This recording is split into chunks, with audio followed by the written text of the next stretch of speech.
Well, hello there. My name is Heidi Williams, and I am your mayor, the mayor of the city of Thornton, Colorado. Thank you for joining us today. This is Thornton Now, and this is a television program that we're putting on once a month to help you stay updated with things that are happening here in the city of Thornton. Today I have my friend Ken McKenzie here. Ken is the executive director of the Urban Drainage and Flood Control District, and the reason that I can say that so easily is because I've been on the board since I became mayor. In the city of Thornton, we ask our mayors to serve on that board because we know the importance of the organization and just how important it is that we have this wonderful partner in the Flood Control District. And so Ken McKenzie started with the district in 1997 as an intern. And in 2016, I was part of the group that made him the executive director. So thank you for joining us today. Thanks for having me, Mayor Williams. I'm glad to be here today. Thanks. Absolutely. Why don't you tell our viewers a little bit about the Flood Control District and what you guys do for the safety of our residents? Sure. Well, we were created in 1969 by the state legislature, and this after some really terrible flooding in 1965 on the South Platte River and Plum Creek, which devastated the entire Denver metro area, wiped out just about every bridge, and it was the most expensive flooding disaster in Colorado history. So on the heels of that, the state legislature created the Flood Control District. They authorized us to collect a property tax, and we have since that time served an area of about 1,600 square miles, 35 cities, 7 counties. It's actually an area bigger than Rhode Island and more populated than Kansas or Utah or New Mexico. There are a lot of people that live inside the flood control district. Wonderful. And so I remember the floods of 2013, and can you kind of talk through what your role was in that? And also what's always interesting to me is how a lot of the places that it sounded like they really had this disastrous flood, it was really, the water went where it was supposed to, where you've designed it. Can you talk a little bit about that? Right. That was a big flooding event, and a lot of damage occurred in many places throughout the district. But there are also a lot of places where the infrastructure that we had planned and constructed and maintained over years prevented a lot of damage. Boulder's a situation where there were 250 homes destroyed, another 300 badly damaged. This is county-wide, Boulder County-wide, and 4 people lost their lives. So that's an example of the worst of it within the flood control district. Of course, the Big Thompson was a disaster. Longmont had a lot of trouble as well. But the amount of rainfall that Boulder received, that same amount of rainfall occurred in some other watersheds, and there weren't homes that were destroyed and there weren't people that lost their lives. And the reason, a good example of that is the Westerly Creek watershed, which goes through Aurora and Denver. It's a tributary to Sand Creek, which goes into the South Platte River. And in the Westerly Creek watershed, we worked with Aurora and Denver to design and construct 4 large detention basins to hold back those floodwaters and release them at a controlled rate. And we did channel improvements and street drainage improvements in that watershed. And as a result, when the flood happened, all of these big detention basins, these dams that hold back floodwaters, did their job, released it slowly, and all of that water was carried through town with only some minor basement flooding. I know there was a lot of damage there. I was actually able to go on the helicopter tour of the floods. It was a couple days after the floods, and the former executive director, Paul Heineman, asked me to go on the helicopter with him because I was like 3rd in line, so the chair and the vice chair couldn't go, and I was the treasurer, so I got picked. Right. But it was great. It was a fabulous experience to really understand what it looked like from above. And even Thornton, I don't know if the citizens remember, but we did have some considerable damage to our water storage over in the gravel pits off of McKay, and ended up costing us several $1 million, some of which we recovered from FEMA funds. But I know the district also kicked in, I think it was $1 million because we had a reserve. That's right. Is that the right yes, amount? We have an emergency fund just exactly for that type of thing. Mm-hmm. And when we have a flood like we had in 2013, we declare a disaster, and we release those funds and we put them so we can get out there, have contractors out cleaning up the mess the day after a disaster. All it takes is for the chair of the board to say, release those funds and let's put them to work and get people whole again, and we get right out there and do that work. So one thing a lot of people don't realize is that you can be at flood risk even if you're not in an identified floodplain, and many parts of Boulder County this was exactly the case. People whose houses were nowhere near any sort of an identified flood risk were badly damaged because the flooding was everywhere, and it got into the sanitary sewer system and backed it up, so the water became, the raw sewage became pressurized and was coming back up, and people were having geysers in their bathrooms, and that's never a good thing. One thing that I guess stood out to me when I first got on the board, well, first of all, that it was actually a really interesting board. When I heard the name, I was like, I don't know what that board is and why I have to sit on it. But I started going to the meetings and I found out, oh my gosh, this organization does such important work, and it's actually very exciting work. But the other thing that really stuck out to me is, you know, as I was driving around the community, I was like, that's man-made, you know, these culverts and these ditches that you all maintain, and a lot of our parks and open space, that's all because of flood mitigation. And so maybe you can talk a little bit about the importance of the open space and the parks and that sort of thing as a way to help mitigate flooding. Right, that's an important part of what we do. A lot of people don't realize when they're driving from their home to work how many waterways they cross. Within the flood control district, this 1,600 square mile area that includes Boulder, Brighton, Parker, Roxborough, Castle Pines, and everything in between, they don't realize that there are 3,500 miles of streams. And most people don't know the name of this stream or that stream or what watershed they actually live in, and that's okay.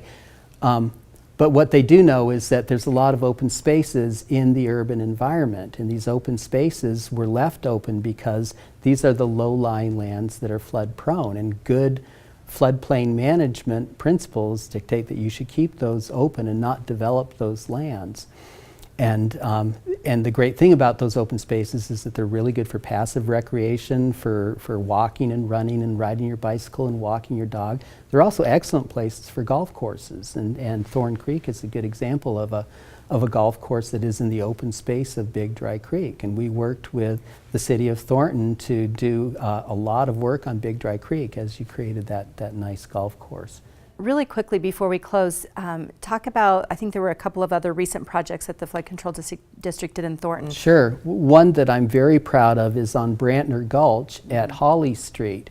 So Brantner Gulch goes from west to east, and it goes under Holly Street right by a middle school, I want to say Shadow Ridge. Shadow Ridge, yes. Shadow Ridge Middle School. And the culvert was undersized, and the roadway would overtop frequently, maybe not every year, but very often the roadway would overtop and become impassable. Of course, people don't understand that roadways are sometimes impassable and drive into flooded waters anyhow, and that's when you see it on the news, you know, people being rescued from their cars. But in this case, the children who were attending Shadow Ridge Middle School had no way to get home in those circumstances, but even on a sunny day, they had to cross over Holly Street, which was still is a very busy street. So when Thornton improved Holly Street and made it wider and safer, we also made the culvert underneath Holly Street much, much larger so that it can carry the 100-year flood safely under Holly Street and has a way for pedestrians to go underneath Holly Street. So now the children attending Shadow Ridge can safely cross underneath Holly Street and get home. And you had some exciting personal news. I just have to yes. give a shout out for your new grandson. I am a grandfather. My grandson's 3 months old. His name is Bodie, and he's just an angel. Thank you so much, Ken, Thank for you. being here. We're actually going to bring Ken back in a few moments. Stay tuned. We'll be back with Ken after a short break. Thornton information is literally just a tap away with the new My Thornton app. Just tap the app and you can report dozens of issues directly to Thornton staff. You can also get updates on the issue as it gets resolved. City information, news, restaurants, and more are all at your fingertips. Just visit the App Store for your Android or iPhone and search for Thornton. There you will find the My Thornton app. Download and install the app and you are ready to find information about city events, shopping, news, and you can communicate with City Hall about issues 24/7. Just tap the app. Welcome back to Thornton Now. My name is Heidi Williams, and I'm the mayor of the city of Thornton, and I'm back with my guest, Ken McKenzie. We wanted to talk a little bit about some of the projects you've done. I know we talked about Brantner, but there's been some other really significant projects, not just in Thornton, but in this region that I think would be really beneficial for the viewers to hear about. So let's talk about the Westminster Station and how that came about. That's a great project. That was a partnership between Adams County and Westminster and the Flood Control District. And this is an area at 72nd and Federal where the new Westminster Station is on the light rail line. And it historically had been, Little Dry Creek runs through that area, and the creek was incised. The banks were vertically cut very deep and narrow, and it was a trashy area where people like to dump things. And so it was really not a good land use, and there were flooding issues with the neighborhood. Several houses were in the floodplain and at flood risk. And so we worked with Westminster and Adams County on this project to build a very large detention basin, which is the way that we hold back floodwaters and release them slowly. But if you're out there, you don't know that that's what it is. What you see is a beautiful open space with a creek running through it, and there's lots of concrete sitting areas and lots of ways to cross the creek on formal and informal trail areas. And there's parking on one side for the park users, and there's parking on the other side for the light rail users. But they both have access to this big open space. It's very, very beautiful, and we're really proud of that effort. I know that you took the board a couple of months ago on a tour, and that was one of the stops we made. The other stop we made that I thought was just so beautiful, and I hadn't been down there since it had been redone, was Confluence Park in Denver. And I bet you anything, some of our viewers actually go use that as well. Right in the heart of downtown Denver, Confluence Park is actually the place where Denver was created, at the confluence of Cherry Creek and the South Platte River. And Shoemaker Plaza, Joe Shoemaker was a state senator, and actually he's the one that is credited for creating the flood control district. There's a plaza named after him right there at Confluence Park, and it was built in the, I want to say, the late 1970s. And there was a bike path that went through it on some elevated bridges that had a lot of zigzags, and there were a lot of conflicts between bicyclists and people pushing strollers and people just trying to walk. So a lot of congestion. Also, there was a problem with contamination from a known carcinogen called coal tar. Coal tar is a product of burning bituminous coal, and some of that had ended up 100 years ago or so, had ended up in the banks of the South Platte River and was leaching into the water. Well, a lot of recreational people like to go down there with their children and their pets and play in the creek, and kayakers are very fond of that area. So it was bad to have a carcinogenic leaching material. So we worked with Denver. I think we spent $4.5 million getting rid of all of the contamination. And is that the place where they can kind of do the boogie board or the surfing? Is it surfing? No, we actually created a standing wave in Arapahoe County down by Oxford Avenue. I think it's actually in the city of Sheridan. Open space area along the South Platte River. We created a standing wave that's adjustable, so people can actually surf on the South Platte River, and they do every day. Every day I've been by there, there've been a group of surfers using that standing wave to perfect their river surfing techniques, and people on stand-up paddle boards and boogie boards and everything else. We like that, and we'd like to see some more of those. Those aren't flood control, but what those are is they're recreational amenities that bring people to the water. And the benefit of bringing people to the water is that people tend to take care of those things that they love.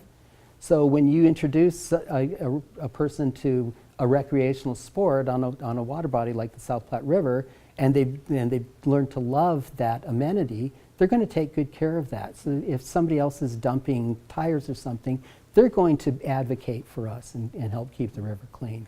So it's good for everyone. You've pulled out a lot of, not you personally, but your crew. Oh, actually, I personally have pulled out a few things. Yeah. So, so we're going to show a picture of a sofa being pulled out of one of the rivers. That's actually Brantner Gulch that we pulled that sofa out. It was blocking a culvert in Thornton, and of course, somebody dumped a sofa off the side of the bridge, and it plugged the culvert, and that could have flooded many homes. So, a really big part of what we do at the Flood Control District is routine maintenance. And a big component of routine maintenance is trash, debris, and garbage pickup. So we go along all of the major waterways in the district and several of the more minor ones, and we pick up trash. We hire contractors, and they go several times a year the full length of these creeks, and they pick up trash and debris and lots of shopping carts. Unfortunately, hypodermic needles and all kinds of other things. You know, the homeless situation has gotten really bad. I know your council has been talking a lot about it.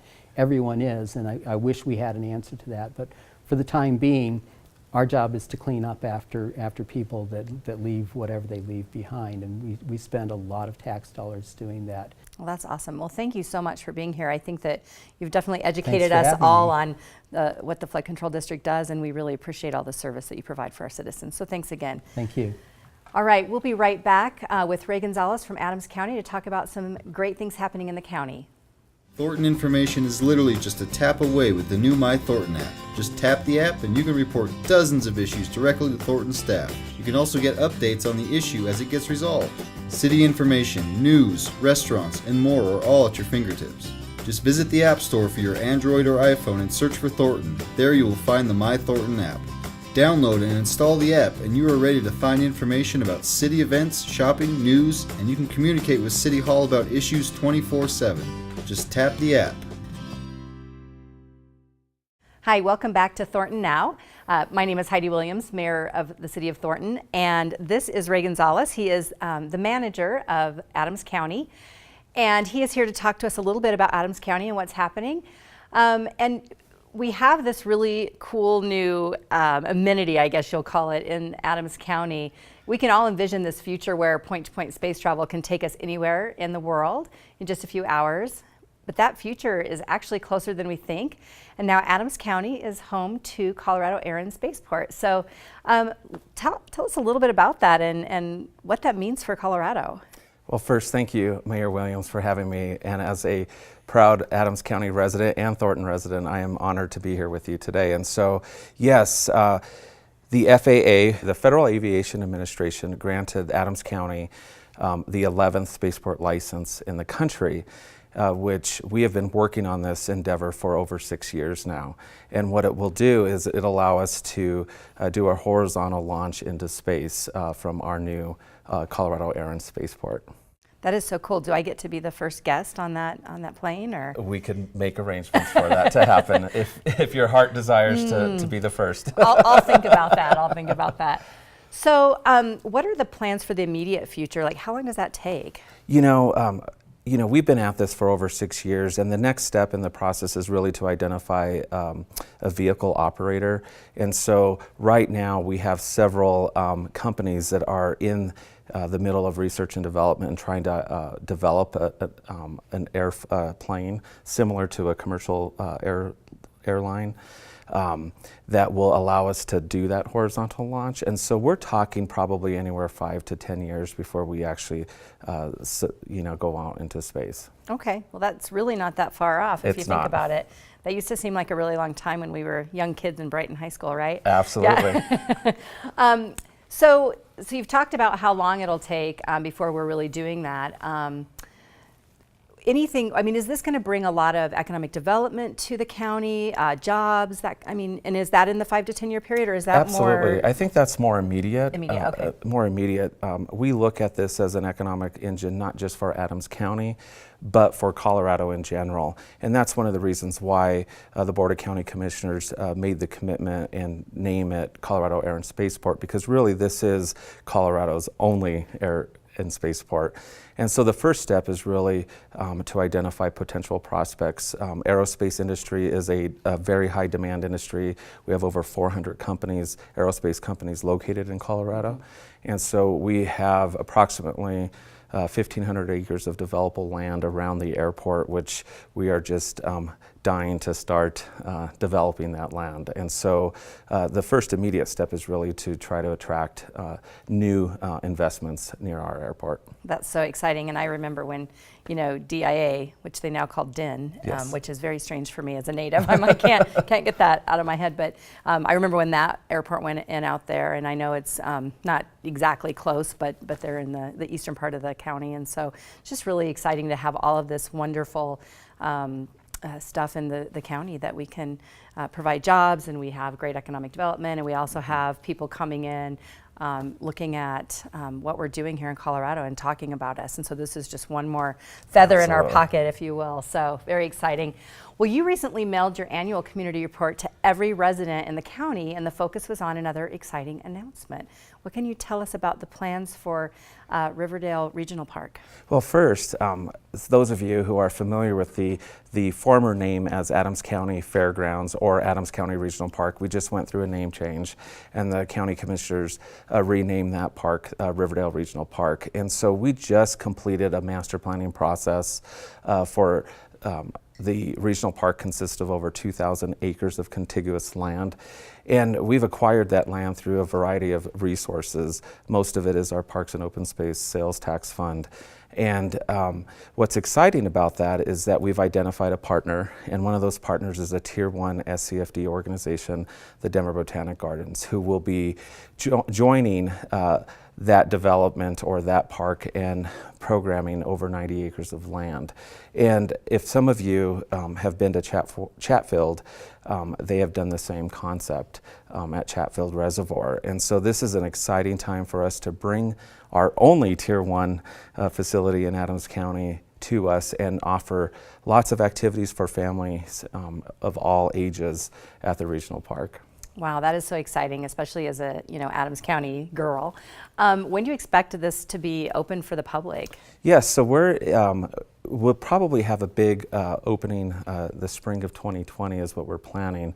Right now we're in the design and planning stages of the expansion of the southernmost part of the regional park, and so we are actually going to move the main entrance off of 120th and Park Boulevard, which actually sits between Quebec and Brighton Road.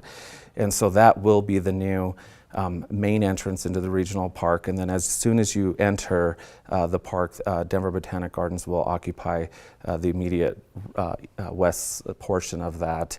And it's also home to our new Riverdale Animal Shelter, which we just had a groundbreaking, which you presented at last week.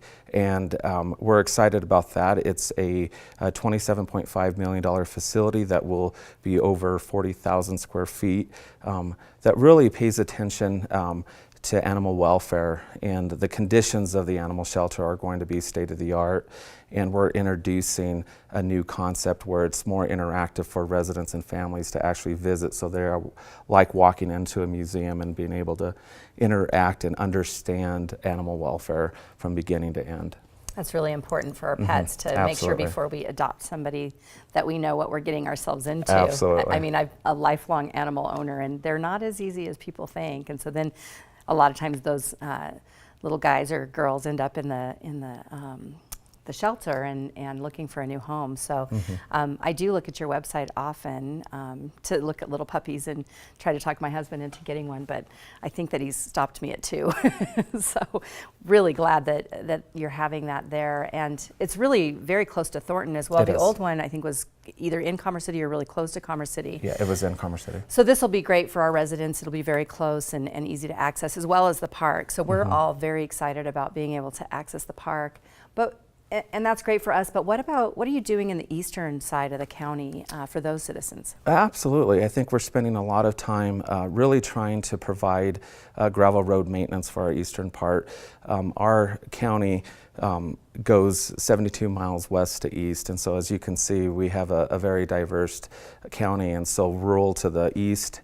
And so we have over 1,700 miles of gravel road that we have to maintain. And I will have to give all the credit to our entire public works team for having an innovative approach to trying to they came up with their own gravel road mix, which we were maintaining once a week, and now we're down to once every 9 to 10 months. Oh, wow. And so now the issues that we're dealing with are speeding on those gravel roads. But we have every state in the country, every county in our state, and even countries in Africa and South America who are approaching us on that gravel road mix to see if they could apply in their communities. Oh, wow. And so it's really it's an amazing innovation that came up by our team. That's great. We really appreciate all that innovative thinking. And having grown up a little bit more in the country, I wouldn't recommend speeding on gravel roads. I had a friend that almost flipped a car that I was in, no. so now Yeah. I have I get a little panic attack whenever my husband drives too fast on a gravel road. But yeah, that's great that you're able to put that together, and it's just a lot less tax dollars that we're expending. Absolutely. Yeah. And now we're only having to provide maintenance pretty much once a year now. And the feedback that we're getting from our citizens is just amazing. We had one of the parents post on Facebook that now she is able to teach her child how to ride a bike on the gravel road, which she's never been able to do because of the condition of the road. That's so exciting. I know, again, living out in the country, I know what it's like to not have a place to ride your bike. I still am not a Absolutely. very good bike rider, and we have a lot of great places now in the city and the county to ride bikes, but I'm not super great at it. Well, as we feel the prosperity and the pinch of rapid growth here in Thornton, those numbers are even larger across Adams County. What are some of the things you're doing to address the challenge that the growth brings? Yeah, so one of the things that we're doing is really trying to make sure we're shifting our resources to those areas, first of all, that have been neglected for many, many, many years. And an example of that is that in our southwest corridor, we have old historic neighborhoods that have been around for 100 years, and they were developed without curb, gutter, or sidewalks. And so, safe routes to school is very important to us. And so we have implemented a sidewalk improvement program, and we're going into these neighborhoods and really transforming and providing a safe route for our kids to go to school. And so that is an issue. And so that's an example of what we're doing to try to catch up. But in the future, the growth is occurring in the Northeast corridor. And so, we just hit, as a county, over 500,000 people. We're projected to hit just shy of 1 million people by 2040. And so, growth, comes challenges as well. And some of those issues that we're focusing on is affordable housing, poverty reduction, as well as the homelessness issues. We've seen a huge increase of homeless population along our South Platte River and Clear Creek corridors. And so we're really trying to have a regional approach to these issues, and because we can't do it ourselves, and we really rely on our municipal partners because they're experiencing the same issues as we are. Well, exactly, and we talk about, we always say, well, we could sweep them out, move them along. But then they end up in the county, or then they end up in Westminster or Federal Heights, or wherever. So we're not really solving the problem. Absolutely. And so I know the mayors, and I really appreciate the county's leadership on that issue, especially down by the river, and obviously are going to continue to support those efforts. And we also meet once a month. That's right. The managers and the mayors meet once a month for breakfast and talk about these really important issues. And again, appreciate the willingness of the county to always jump in and help. When we made the Tiger Grant possible for the I-25 improvements, the county put in a substantial amount of money to those projects and other projects around the whole county. And so we really appreciate you all, appreciate the commissioners as well for letting you come and speak to me today. But anything else you want to leave the viewers with? The one thing I will tell you is that Adams County has changed.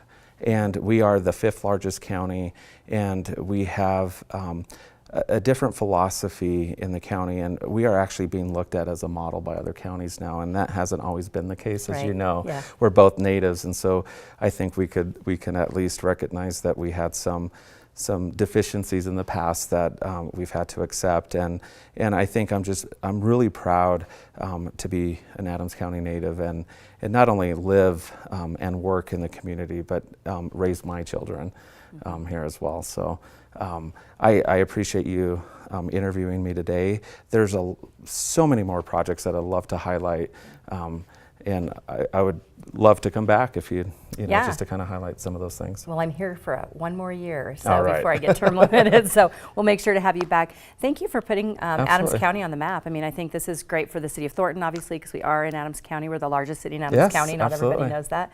But thank you so much for your leadership. We Well, really thank appreciate you. it. Thanks for being here today. Thank you. Well, thank you all. We'll be back next month with another episode of Thornton Now, and I hope you all have a wonderful day.